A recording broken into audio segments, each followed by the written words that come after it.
பெயர்தான் மதராஸ் மருவி மெட்ராஸ் என மாறியுள்ளது. இந்த சரித்திர உண்மையை மறைக்கத்தான் சென்னை என பெயர் மாற்றப்பட்டுள்ளது.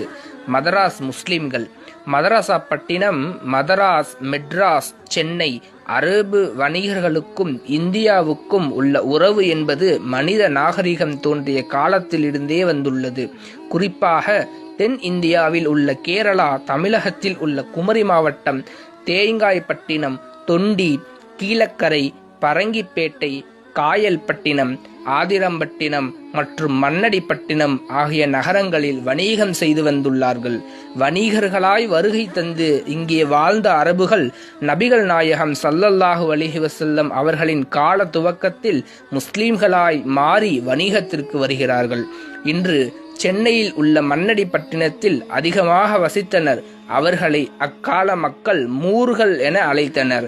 அதன் அடிப்படையில் இன்றும் மண்ணடியில் மூர் தெரு என்று ஒரு தெரு உள்ளது. ஆற்காடு இளவரசர் நவாப் முகமது அப்துல் அலி அவர்கள் கூறுகிறார்கள், சென்னையில் முதலில் குடியேறியவர்கள் முஸ்லிம்கள்தான். தற்போது மயிலாப்பூர் என்றால் உடனே நினைவுக்கு வருவது பிராமண சமூகத்தினர்தான். ஆனால் ஒரு காலத்தில் அங்கு பெரும்பான்மையாக வசித்தவர்கள் முஸ்லிம்கள் என்றால் நம்ப முடிகிறதா? நம்பித்தான் ஆக வேண்டும் என்கிறார் ஆற்காடு இளவரசர் நவாப் முகமது அப்துல் அலி கான் அவர்கள். மதரசப்பட்டினமும் முஸ்லிம்களும். இது வெள்ளையர்கள் இங்கு வருவதற்கு முன் ஆற்காடு நவாபின் ஆளுகைக்கு உட்பட்டிருந்த இந்த நிலப்பரப்பில் மதரசா என்ற பள்ளிக்கூடங்கள் நிறைந்து இருந்ததால் மதராஸ் என்று அழைக்கப்பட்டது என்ற ஒன்று காரணியும் உண்டு.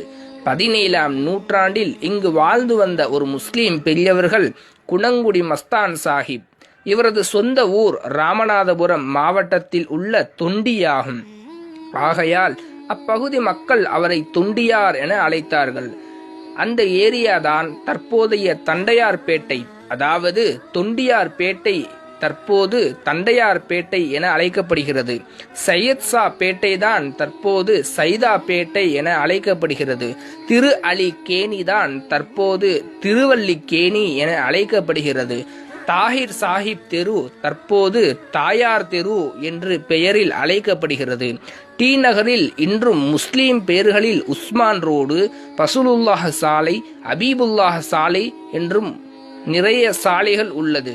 முஸ்லீம்களுக்கு பெரியமேட்டில் பெரிய மசூதி உள்ளது. திருவல்லிக்கேணியை பெரிய மசூதி சரித்திர சான்றுகளாக இன்றளவும் விளங்குகின்றன. இன்னும் முஸ்லிம் சமுதாயத்தின் சரித்திர வரலாறுகள் திட்டமிட்டு மறைக்கப்பட்டும் மாற்றப்பட்ட வண்ணம் உள்ளன.